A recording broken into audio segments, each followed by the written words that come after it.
Hello, Mr. President. We're pleased to have you on the podcast. How are you doing today? I'm doing great. How about you?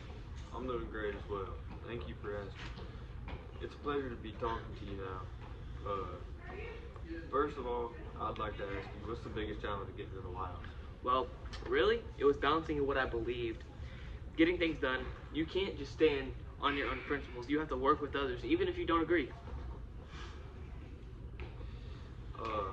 What was the biggest? Wow. It's okay, continue. And what was the biggest, challenge as the president? Well, the ending of the Cold War by far.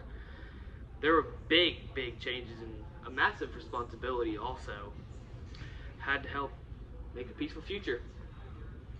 Did you ever feel overwhelmed? Sure I did. There was many sleepless nights, but I trusted the American people and who I worked with. Is it true that you are a World War II veteran? Yes, actually I was a World War II veteran.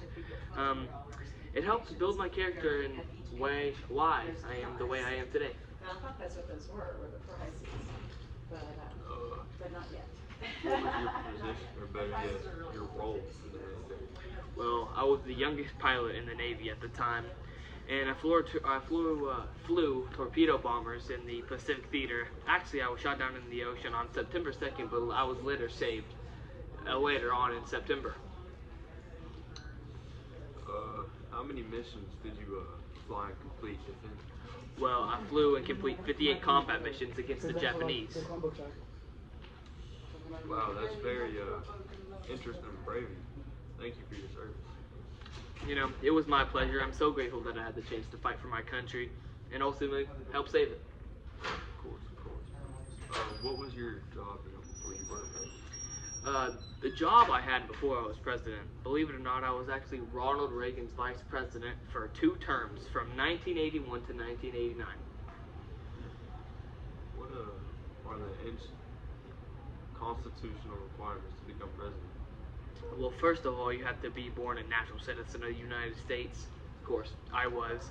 You have to be at least 35 years old and be a citizen of the United States for at least 14 years.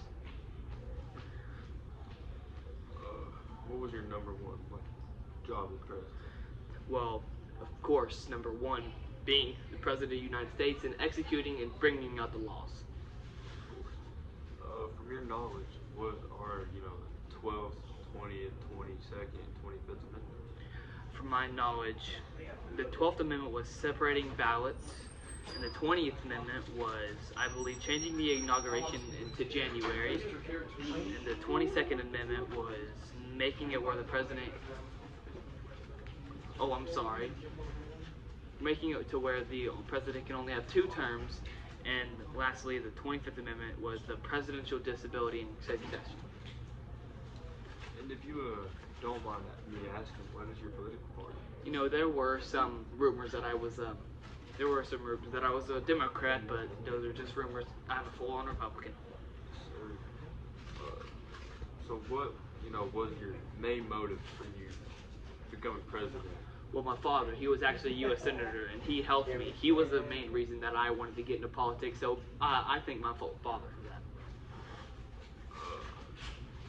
That's pretty heart-touching, but Of course. who did you run against when you did run for president? Well, I ran against Michael Dukakis and won, but when I ran against Bill Clinton in 1992, I lost, unfortunately, but... What was the electoral and popular vote for your election? My election in 1988 had 426 electoral votes and 4,899,085 popular votes. Were there any, problems being elected? Now that I think about it, not really. There were some debates about my policies and the campaign that I ran, my tactics, but other than that, there were none. And lastly, how many scandals were there about in your time of office? There were actually a lot during my time, a lot of scandals, and I had some with the savings and loan crisis, the rising in national debt, and again the debate over how I handled my campaigns. and the economy, of course. Well, again, thank you for your time, Mr. President. It was always a pleasure having you on this podcast. It was a pleasure being here. Thank you for your time.